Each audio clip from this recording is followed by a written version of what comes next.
saya Elfrida Sinaga. Saya berasal dari kelompok 5.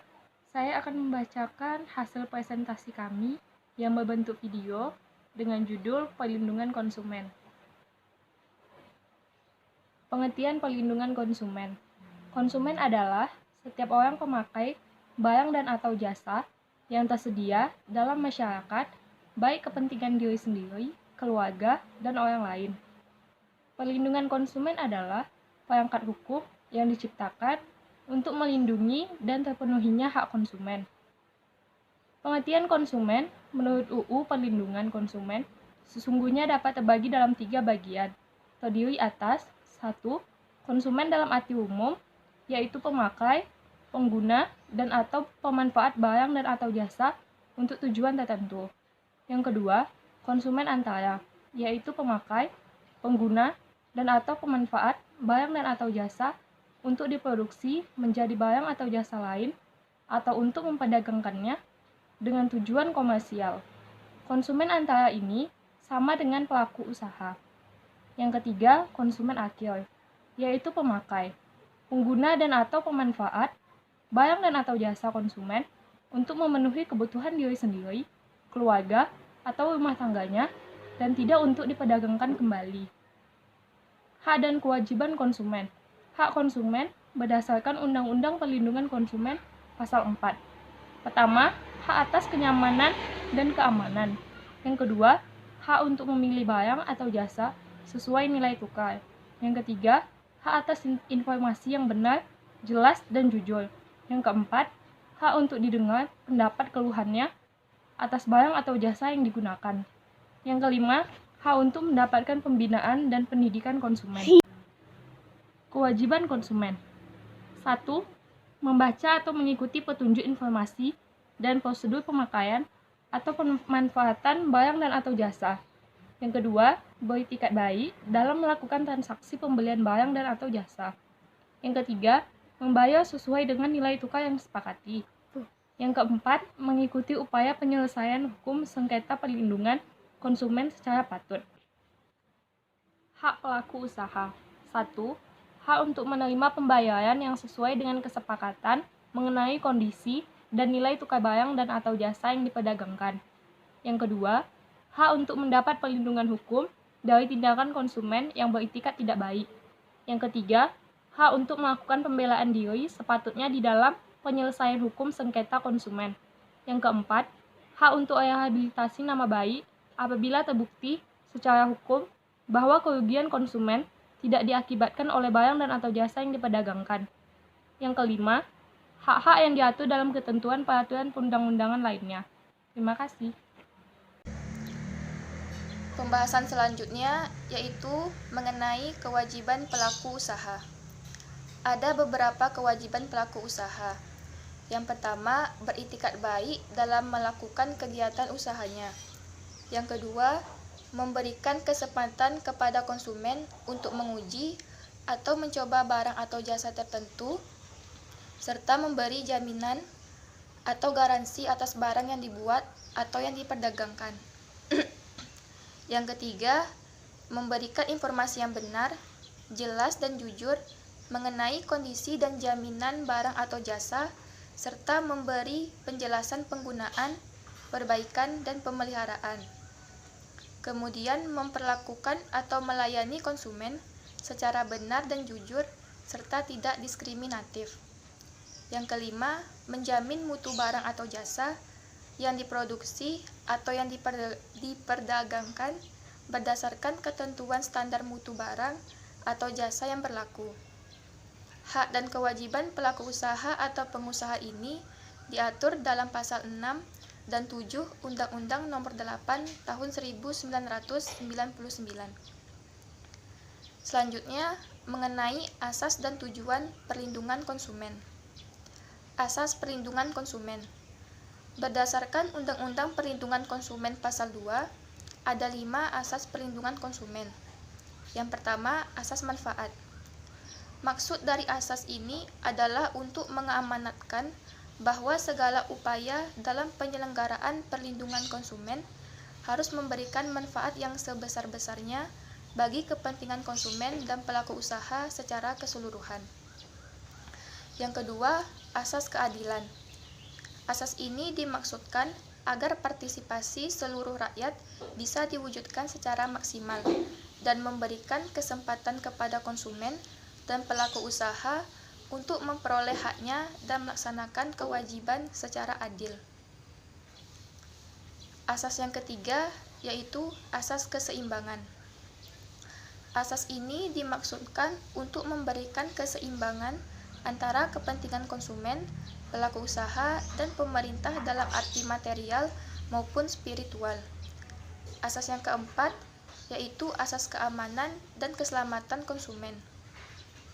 Asas ini dimaksudkan untuk memberikan jaminan atas keamanan dan keselamatan kepada konsumen dalam penggunaan, pemakaian, dan pemanfaatan barang atau jasa yang dikonsumsi atau yang digunakan. Dan asas yang kelima yaitu asas kepastian hukum. Asas ini dimaksudkan agar baik pelaku usaha maupun konsumen menaati peraturan dan hukum dan memperoleh keadilan dalam penyelenggaraan perlindungan konsumen serta negara menjamin kepastian hukum. Kemudian, tujuan perlindungan konsumen. Dalam Undang-Undang Perlindungan Konsumen Pasal 3 disebutkan bahwa tujuan perlindungan konsumen ada beberapa. Yang pertama, meningkatkan kesadaran, kemampuan, dan kemandirian konsumen untuk melindungi diri. Yang kedua, mengangkat harkat dan martabat konsumen dengan cara menghindarkannya dari akses negatif pemakaian barang atau jasa. Yang ketiga, meningkatkan pemberdayaan konsumen dalam memilih dan menuntut hak-haknya sebagai konsumen. Yang keempat, menciptakan sistem perlindungan konsumen yang mengandung unsur kepastian hukum dan keterbukaan informasi serta akses untuk mendapatkan informasi. Dan yang kelima, menumbuhkan kesadaran pelaku usaha mengenai pentingnya perlindungan konsumen sehingga tumbuh sikap jujur dan bertanggung jawab dalam berusaha. Pembahasan selanjutnya mengenai perbuatan yang dilarang bagi pelaku usaha. Ketentuan mengenai perbuatan yang dilarang bagi pelaku usaha diatur dalam pasal 8 sampai 17 Undang-Undang Perlindungan Konsumen. Ketentuan-ketentuan ini kemudian dapat dibagi menjadi 3 kelompok. Yang pertama, larangan bagi pelaku usaha dalam kegiatan produksi dalam pasal 8. Yang kedua, larangan bagi pelaku usaha dalam kegiatan pemasaran dalam pasal 9 sampai 16. Dan yang ketiga, larangan bagi pelaku usaha periklanan yaitu dalam pasal 17. Ada 10 larangan bagi pelaku usaha sesuai dengan ketentuan pasal 8 ayat 1 Undang-Undang Perlindungan Konsumen, yakni pelaku usaha dilarang memproduksi atau memperdagangkan barang atau jasa antara lain. Yang pertama, tidak memenuhi atau tidak sesuai dengan standar yang dipersyaratkan dan ketentuan peraturan perundang-undangan. Yang kedua, tidak sesuai dengan berat bersih, isi bersih atau neto, dan jumlah dalam hitungan sebagaimana yang dinyatakan dalam label atau etiket barang tersebut. Yang ketiga, tidak sesuai dengan ukuran, takaran, timbangan, dan jumlah dalam hitungan menurut ukuran yang sebenarnya. Yang keempat, tidak sesuai dengan kondisi, jaminan, keistimewaan, atau kemanjuran sebagaimana yang dinyatakan dalam label, etiket, atau keterangan barang atau jasa tersebut. Dan yang kelima, tidak sesuai dengan mutu, tingkatan, komposisi, proses pengolahan, gaya, mode, atau penggunaan tertentu sebagaimana dinyatakan dalam label atau keterangan barang atau jasa tersebut. Demikianlah pembahasan dari saya. Saya akan membacakan tentang tanggung jawab pelaku usaha. Tanggung jawab pelaku usaha. Tanggung jawab produk timbul dikarenakan kerugian yang dialami konsumen sebagai akibat dari produk yang cacat. Bisa dikarenakan kekurangan cermatan dalam memproduksi, tidak sesuai dengan yang diperjanjikan, atau kesalahan yang dilakukan oleh pelaku usaha. Dengan kata lain, pelaku usaha ingkar janji, atau melakukan perbuatan yang melawan hukum. Di dalam Undang-Undang Nomor 8 Tahun 1999 diatur pasal 19 sampai dengan pasal 28.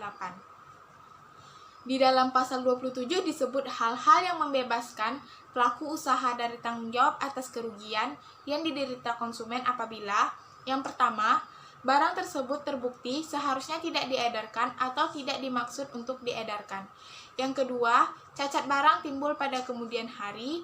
Yang ketiga, cacat timbul akibat ditaatinya ketentuan mengenai kualifikasi barang. Yang keempat, kelalaian yang diakibatkan oleh konsumen.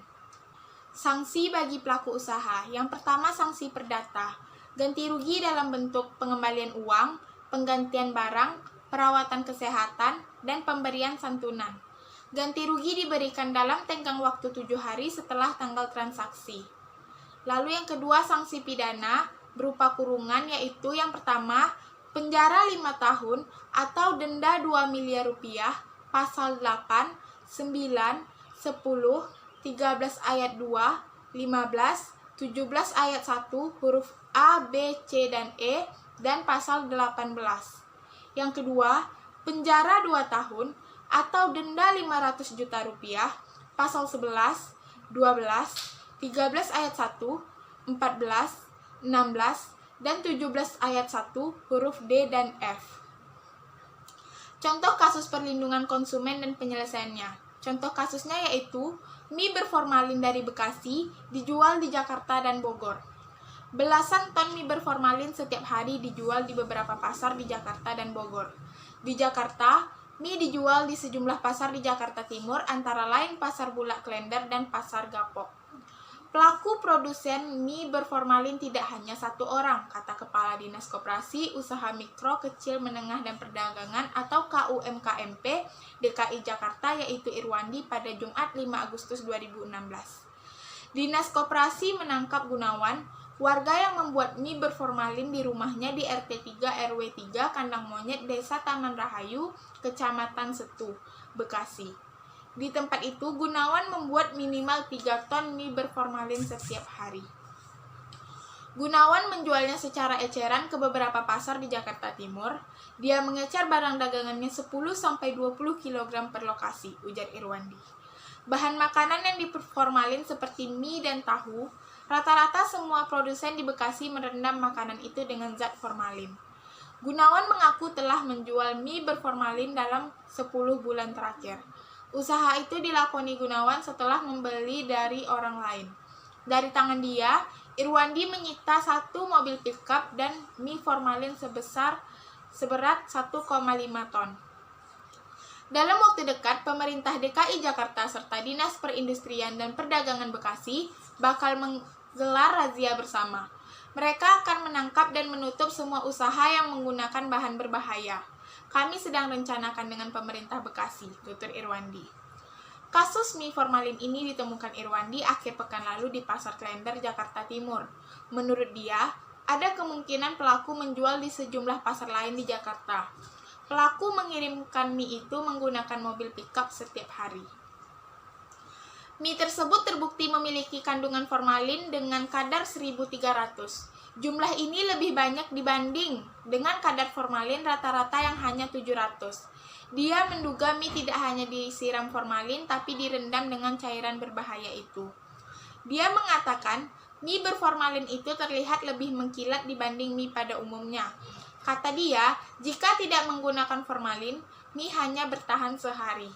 Pemerintah Kota Bekasi menelusuri tudingan pemerintah Kabupaten Bogor yang menyebut bahwa mie kuning berformalin berasal dari pabrik di wilayahnya. Kami akan sisir kawasan Banter Gebang, tutur Kepala Dinas Perindustrian, Perdagangan, dan Koperasi Aceng Solahuddin pada Jumat 5 Agustus. Menurut Aceng, Bantar Gebang merupakan kawasan industri yang ada di Kota Bekasi. Di wilayah itu, hingga perbatasan Cileungsi, Kabupaten Bogor, terdapat banyak perusahaan makanan dan manufaktur. Namun, ia tidak dapat merinci satu persatu perusahaan yang berdiri di sana. Kami akan koordinasi dengan penemu mie itu, ucap Aceng. Pemerintah Kabupaten Bogor telah menyisir Kecamatan Cileungsi dan tak menemukan pabrik pembuat mie berformalin. Bupati Nurhayati menuding mie itu berasal dari kota Bekasi yang berbatasan dengan Cileungsi. Terima kasih. Saya akan membacakan analisis penyelesaian. Berdasarkan pasal 1 angka 2 Undang-Undang Nomor 8 Tahun 1999, konsumen adalah setiap orang pemakai barang atau jasa yang tersedia dalam masyarakat, baik bagi kepentingan sendiri, keluarga, maupun makhluk hidup lain dan tidak untuk diperdagangkan. Dalam pasal 4 Undang-Undang Nomor 8 Tahun 1999, hak konsumen antara lain: A. Hak atas kenyamanan, keamanan, dan keselamatan dalam mengkonsumsi barang atau jasa. Yang kedua, hak untuk memilih barang atau jasa serta mendapatkan barang atau jasa sesuai dengan nilai tukar dan kondisi serta jaminan yang dijanjikan. Yang ketiga, hak atas informasi yang benar, jelas, dan jujur mengenai kondisi dan jaminan barang atau jasa. Yang keempat, hak untuk didengar pendapat dan keluhannya atas barang dan jasa yang digunakan. Yang kelima, hak untuk mendapatkan advokasi perlindungan konsumen dan upaya penyelesaian sengketa perlindungan konsumen secara patut. Yang keenam, hak untuk mendapatkan pembinaan dan pendidikan konsumen. Yang ketujuh, hak untuk diperlakukan atau dilayani dengan benar dan jujur serta tidak diskriminatif berdasarkan suku, agama, budaya, daerah, pendidikan, kaya, miskin, dan status sosial lainnya. Yang kedelapan, hak untuk mendapatkan kompensasi, ganti rugi, atau penggantian apabila barang atau jasa yang diterima tidak sesuai dengan perjanjian atau tidak sebagaimana mestinya.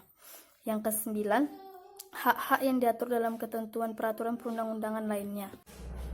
Dalam pasal 7 Undang-Undang Nomor 8 Tahun 1999, kewajiban pelaku usaha antara lain: yang A. bertikad baik dalam melakukan kegiatan usahanya. Yang B. melakukan informasi yang benar, jelas, dan jujur mengenai kondisi dan jaminan barang atau jasa, serta memberi penjelasan penggunaan, perbaikan, dan pemeliharaan. Yang C. memperlakukan atau melayani konsumen secara benar dan jujur, serta tidak diskriminatif. Pelaku usaha dilarang membeda-bedakan konsumen dalam memberikan pelayanan. Pelaku usaha dilarang membeda-bedakan mutu pelayanan kepada konsumen. Yang D. menjamin mutu barang atau jasa yang diproduksi atau diperdagangkan berdasarkan ketentuan standar mutu barang atau jasa yang berlaku. Yang E. memberi kesempatan kepada konsumen untuk menguji atau mencoba barang atau jasa tertentu serta memberi jaminan atau garansi atas barang yang dibuat atau yang diperdagangkan. Yang F. memberi kompensasi, ganti rugi, atau penggantian atas kerugian akibat penggunaan, pemakaian, pemanfaatan barang atau jasa yang diperdagangkan. Yang G. memberi kompensasi, ganti rugi, atau penggantian apabila barang atau jasa yang diterima dan dimanfaatkan tidak sesuai dengan perjanjian. Kasus mie berformalin ini telah melakukan perbuatan melawan hukum karena tidak memperhatikan apa yang seharusnya menjadi kewajibannya dalam memproduksi makanan. Produsen sengaja menggunakan formalin agar mie tersebut bisa bertahan lama dari yang seharusnya. Mie ini sangat tidak aman untuk dikonsumsi dan membahayakan kesehatan konsumen. Setiap pelaku usaha harus bertanggung jawab atas produksi yang dihasilkan dan diperdagangkannya. Pelaku usaha harus bertanggung jawab atas kerugian yang dialami konsumen, baik secara materi maupun non-materi. Salah satu hak pokok konsumen dalam hukum perlindungan konsumen yaitu hak untuk mendapatkan kompensasi, ganti rugi, dan penggantian apabila barang atau jasa yang diterima tidak sesuai dengan perjanjian atau tidak sebagaimana mestinya. Sanksi yang diberikan oleh Undang-Undang Nomor 8 Tahun 1999 yang tertulis dalam pasal 60 sampai dengan pasal 63 dapat berupa sanksi administrasi dan sanksi pidana pokok, serta tambahan berupa perampasan barang tertentu, pengumuman keputusan hakim, pembayaran ganti rugi, perintah penghentian kegiatan tertentu yang menyebabkan timbulnya kerugian konsumen, kewajiban penarikan barang dari peredaran, atau pencabutan izin usaha. Makanan merupakan salah satu kebutuhan pokok manusia yang menjadi sumber energi bagi tubuh manusia. Oleh karena itu, kita sebagai konsumen harus lebih teliti dalam membeli makanan agar kita tidak dirugikan baik secara materi ataupun non-materi. Jika makanan itu baik dari segi bentuk, bau ataupun warna tidak seperti makanan pada umumnya, sebaiknya kita tidak usah membelinya karena memang banyak pelaku usaha yang menggunakan zat-zat berbahaya pada makanan demi keuntungan yang akan didapatkan tanpa memikirkan dampak buruk yang ditimbulkan baik jangka pendek maupun dalam jangka panjang bagi konsumen. Itu aja yang bisa saya sampaikan. Terima kasih.